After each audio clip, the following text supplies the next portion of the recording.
What's up, guys? Hey family, my name is Samantha Grimes and you're watching Samantha Grimes TV, a place dedicated to the total woman. Alright family, do me a favor. If you like natural hair care content, motivational content, recipes, and just everything dedicated to your inward spiritual health, as well as your outward spiritual health, go ahead and hit that subscribe button below. And if you've already done that, then hit that notification bell so that you do not miss any future uploads. Hey family, super duper excited, okay, today to continue our Esther series. Listen, this is a series, so that means that there's a part 1, there's part 2, part 3, going down the line, okay? Do me a big favor. If you have not watched part 1, please go ahead and watch that. Then come back and watch this one. I know YouTube has a thing where you can click and put save for later. So you can save this video for later and go ahead and watch the original video, okay? Once you've done that, then come back here and let's continue our conversation. As a result of the king's decree, Esther, along with many other young women, was brought to the king's harem at the fortress of Susa and placed in Haggai's care. Haggai was very impressed with Esther and treated her kindly. He quickly ordered a special menu for her and provided her with beauty treatments. He also assigned her 7 maids specially chosen from the king's palace, and he moved her and her maids into the best place in the harem. All right, so I think that this scripture brings out one of the major aspects of the entire story, okay? This is like a cornerstone piece, all right? Favor. That, I believe, is a key factor in what was going on with Esther, okay? My mama used to say this growing up all the time, but she said, favor is better than money. Favor is better than money, okay?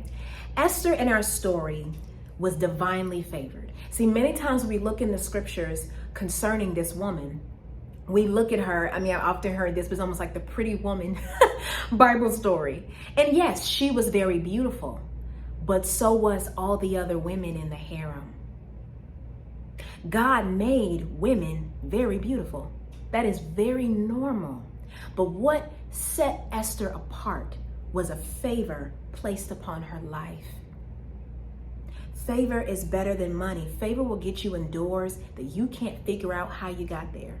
Favor will get you in connections and in relationships that don't make a lot of sense. Favor will open you and put you on platforms that maybe sometimes you didn't even think that you were ready for yet. Let me say this also.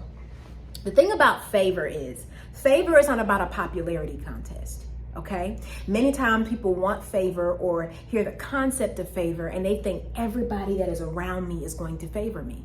Not necessarily so. See, as you saw, it wasn't about Esther having favor with everybody. Esther had favor with who she needed to have favor with. And sometimes we don't know who that person is. Oftentimes, we don't know who that person is because we're not the authors of our own stories. We're not planning this thing out. God is. She didn't necessarily have favor with all the women in the court. She didn't necessarily have favor with the king yet. She didn't necessarily have favor with any of the people that she was having relationship with. The Bible didn't talk about her having favor with the maidservants or with the people that were giving the beauty treatments, but she did have favor with Haggai, that the Bible explicitly said more than once that he was the keeper of the women. That was who she needed to have favor with. That was the one that God highlighted and said, okay, I'm going to give you such a divine favor, a divine kindness. They don't even understand why they want to help you. They don't understand why they want to work with you. They don't understand, like, you don't have what the other girls have, but there's something going on about you that I just have to. And many times that is a key ingredient in our lives as kingdom women. Like, we are God's daughters, okay? There is a unique favor that rests on our life for what he has purposed us to do in the earth. So it really kills off any need to ever be jealous or to compete with somebody else, because somebody else does not have your favor. Everybody could like them, but they won't have what God placed on your life for what he created you and only you to do. And that is what we see in the scriptures with Esther. Esther was a favored woman because why? From birth, she was created to be queen. So it did not matter if the other women were beautiful or if they had training or if they had this or they had that. It just didn't matter. She was favored for this. And the right person at the right time paid attention to her. The scripture says that Esther was moved into a different location and a different place. Sometimes your favor will separate you. So that means she was getting different beauty treatments. It meant that she wasn't with the other women. That doesn't seem fair. Now, I hate this term, but I've heard it so much growing up that favor ain't fair. It just is. When you're favored for something, it's gonna seem like, well, why me? What happened? Because you were made for this. Our job is not to always understand, but our job is to accept. Esther had not told anyone of her nationality and family background because Mordecai had directed her not to do so.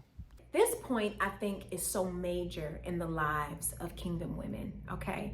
I think you see this God and son relationship with Mordecai and Esther. Now, theologians talk about how there is no "and God said" in this scripture, in this book at all, but God is riddled all throughout the scripture. So a great example of that is the Mordecai and Esther relationship. A lot of times that relationship is modeled. Sometimes that relationship shows up in how we communicate with God.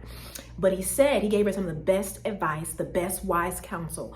Do not tell anybody your ethnicity. As a matter of fact, don't even tell them your real name, because her real name was Hebrew. So he said, call yourself Esther. Her real name was Hadassah. And she just obeyed. A lot of times as kingdom women, when God is trying to promote you, put you in position, open a door for you so that you can be a light that he shines in this arena that you were purposed to, we are so aware of our own humanity that we will disqualify ourselves and start sharing information that is completely unnecessary. Okay? God has put you in a room full of PhDs and all you have is a master's degree. Or God has put you in a room where everybody has a laundry list of speaking engagements and this is your first one. And so you start talking too much and being like, so y'all know it's only my first time doing this, Yeah, I really don't have, like almost like self-sabotaging, almost talking yourself out of your blessing because you just don't think that you are worthy or deserving. And the whole point of this is not about you thinking you're worthy or deserving. It's the fact that God does. Esther did not deserve to be queen, but Esther was created to be queen. By herself, she was not worthy.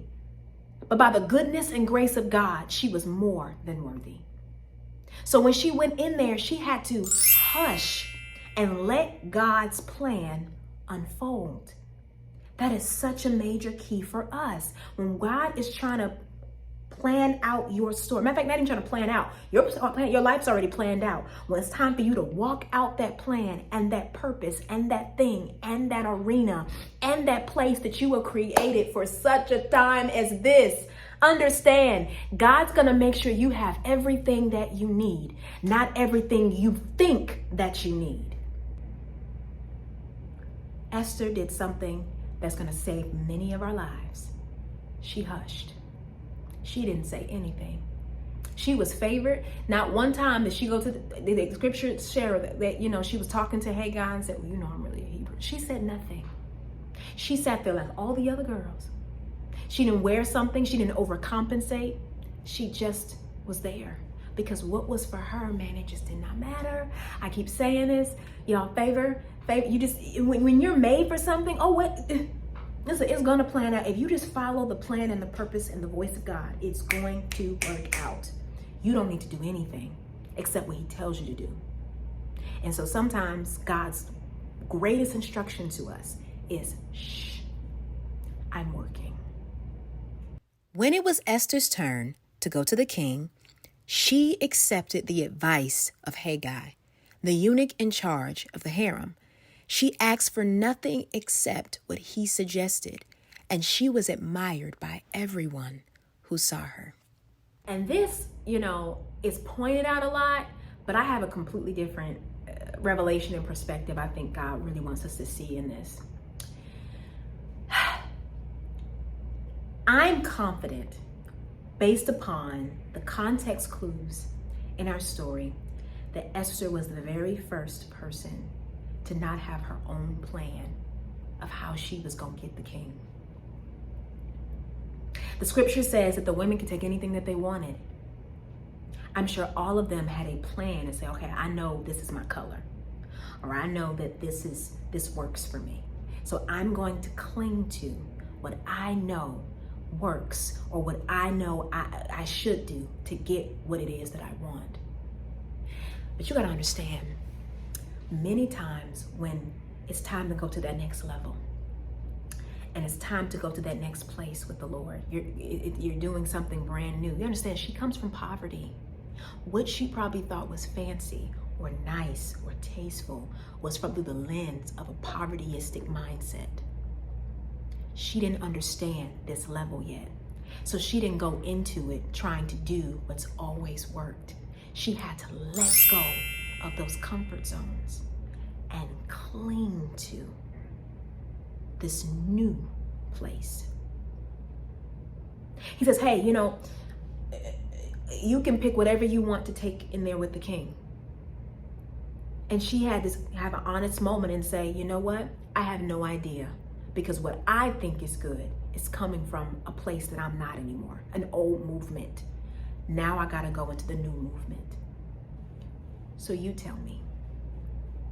Sometimes that is the greatest thing we can do in our journey with the Lord as he begins to promote us and move us into a position that we were purposed for. God, I don't know this place yet, but you do.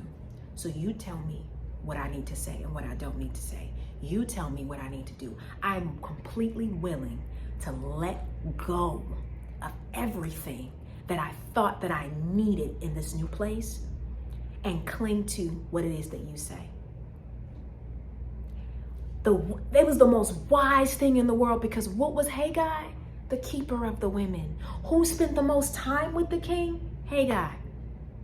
That was brilliant. If anybody knew what the king liked, it would be him.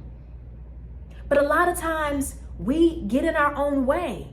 God is saying, hey, this is the wisdom that you need. If anybody's going to know, hey, go here. Well, no, I know what works for me.